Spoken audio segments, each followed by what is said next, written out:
Hi, welcome to Healing Humanity. My name is Dina, and I want to talk to you today about community. Um, I've been thinking about a lot about that because I think it was Elon Musk had a question on one of his social media platforms, and he said, "What do you think is more important?" And he listed four different items, and none of which was a connection. And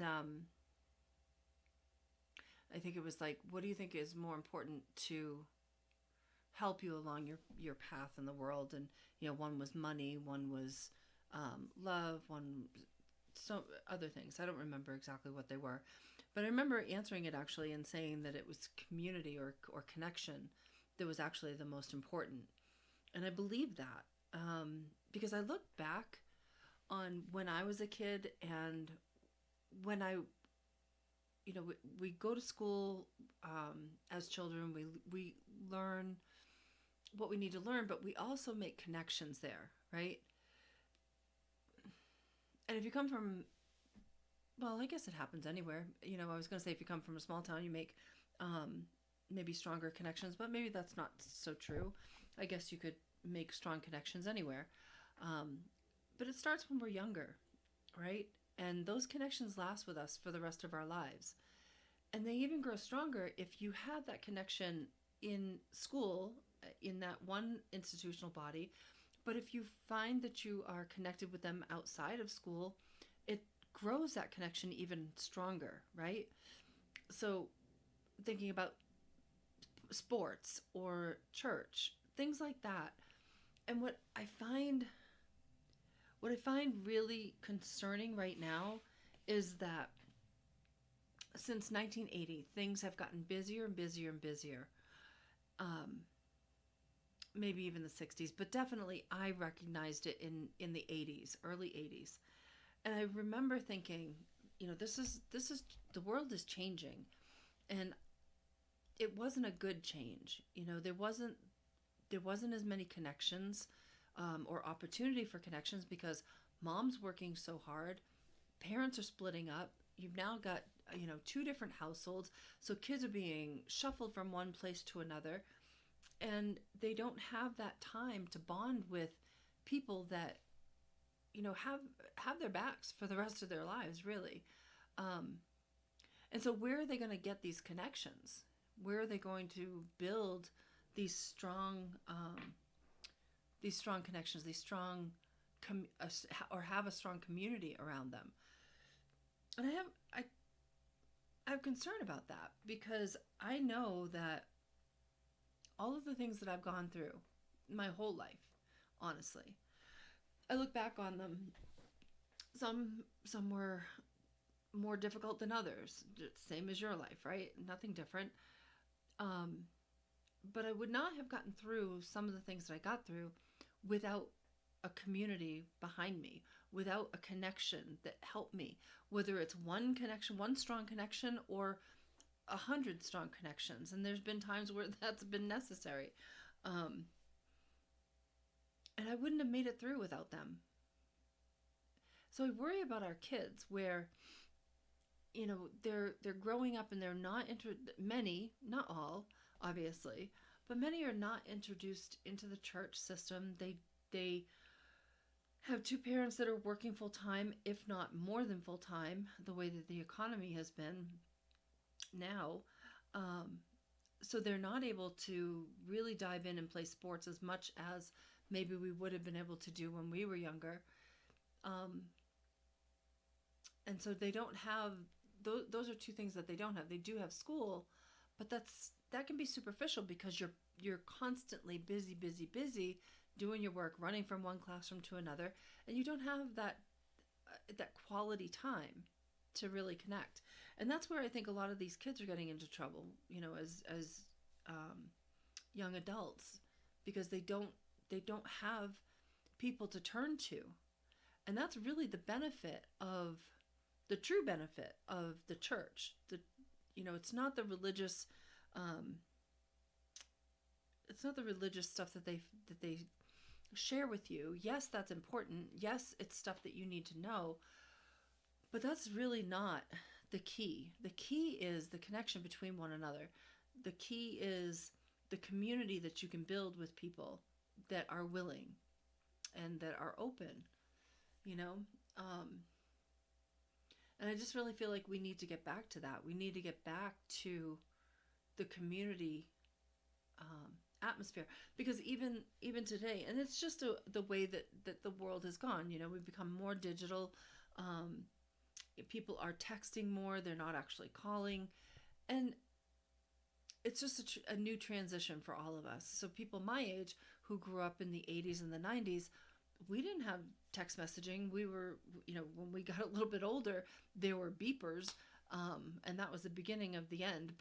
Um, but yeah, we had to pick up the phone. We had to call people, and we had to be brave, and we had to not check first if they were available, because in order to check first if they're available, you had to call them. Um, it's a whole different mindset than what we're experiencing right now. Now, you know, in the office, large offices, people don't want to talk. They will message you, IM you. Um, they don't want to answer the phones. You know, they'll let it go to voicemail, and then they'll email people back. A lot of older folks, and you know, my age and older, they find that disrespectful, but that's not really the case. What really is the case is that um, it's just the younger generation's knowledge base. That's all they've known is the digital world. They don't understand that it's okay to just pick up the phone and call somebody. They don't understand that there's a world beyond the screen that we all look at. And I'm guilty too. Like, I just bought a TV after not having one for, oh my God, it has to be, well, probably like 15 years I've been without a television. And I just bought one for the living room. And I find myself, you know, in in those down moments, actually watching TV. You know, I'm not connected to cable, but it's a smart TV, and so I sit down and dumb myself up with my smart TV, and it dawned on me on Friday night. It's like, whoa, what am I doing? I don't even want to watch TV, but I'm putting it on because it's there, and I would love to invite you to spend a weekend either without your phone or without any kind of technology, and see how difficult it is. Because at first it's incredibly difficult, but as time goes on, you start to build that momentum. You start to build that peace within yourself that you can't get when you're constantly engaged with something, with that social media or television or anything like that. That just sort of it just zaps your energy, and it zaps your time. It just wastes time, you know. And that, I think at the beginning of my journey, you know, I didn't realize any of this, and I was never a big TV watcher anyway. But you know, I did know that I had to relearn a lot of things. I had to look at my life, and I had to relearn almost everything and understand the world a completely different way. You know, God was showing me things that I had never realized before. Some are good, some were not. You know, some things I want to change and can't, and some things I needed to change, and there was no question on that. But the only way that I got through that was through community. You know, to be able to talk to others, to be able to um, I want to say superficially lean, and that may not be the right word. Um, Not superficially lean on somebody, but just like lightly um, know that they're there.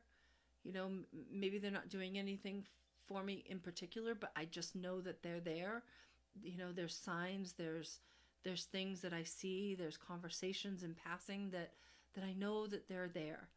And that's comfort, right? And I just would really like to see people tap into that more than, you know, are the Kardashians doing something ridiculous now? Or, you know, what are they doing over in England in the monarchy? And I mean, all of that doesn't even matter, especially to us here in America. We've got to get this country straightened out first and foremost, and then secondly, we need to work on ourselves. This country is so broken, unbelievably broken. And the only way to get that back is not to count on other people to do it, but it's for all of us to do it. To come together as a community, as a group, not to work against one another, not to pin one gender against another, not to pin one race against another, as we've seen quite a bit of in the last 10 or so years. We've got to stop that. We've got to stop the mentality that others are going to fix our lives for us. Even in the church. I mean, my God, I sit in church sometimes, and people look forward to the Savior returning. And I understand in Revelations that, they talk about, a glorious world that we'll all be living in once our Savior returns. But he truly is not a Savior. It's for us to save ourselves and to join in him in that glorious, time, but not for him to come back and actually save us. I could be wrong, but I don't think that it is actually worded that way. He's there to show us how to do it, and it's within every one of us. So anyway, I really would like to encourage you. I'd like to invite you to put away the technology, put away the screens, put away your phones for a weekend. Or if it's just, if you can only do it for an hour, do it for an hour. But start somewhere. Start somewhere and increase that time on a regular basis, because your mind needs to settle down. And our children need to be taught differently. They need to be shown that there's a different way to live than just technology. Is it important? Absolutely. I'm a big one for technology. I love it. But when we're stuck in that and we don't find ourselves out in community, that's where the break happens. That's where our kids are going to suffer, because they're not going to be able to, they won't have a community to lean on if things go bad. And so, I won't encourage you to go to church, but I will encourage you to shut your phone off for a while and shut your computers down and the TV and all of that. I wasn't raised on television. It wasn't big in our household, and I didn't raise my children on television either. It was not something that was big in our house either. Could they watch TV? Yeah. But it didn't run our lives. It didn't run the kids' lives. I tried to encourage them, to get involved and do things and be with people and play sports and that kind of thing. And I think that that's super important, especially nowadays. But I also, I know a lot of people fight against going to church, but again, I'll just say that is a perfect place for you to make strong connections that will really matter in those times of need. Not that they'll do things for you, not that they're going to give you anything particular, but it's the community that can come together and pray, and just, magic tends to happen through that. So anyway, that's my spiel for today. Until next time, my friends, keep healing.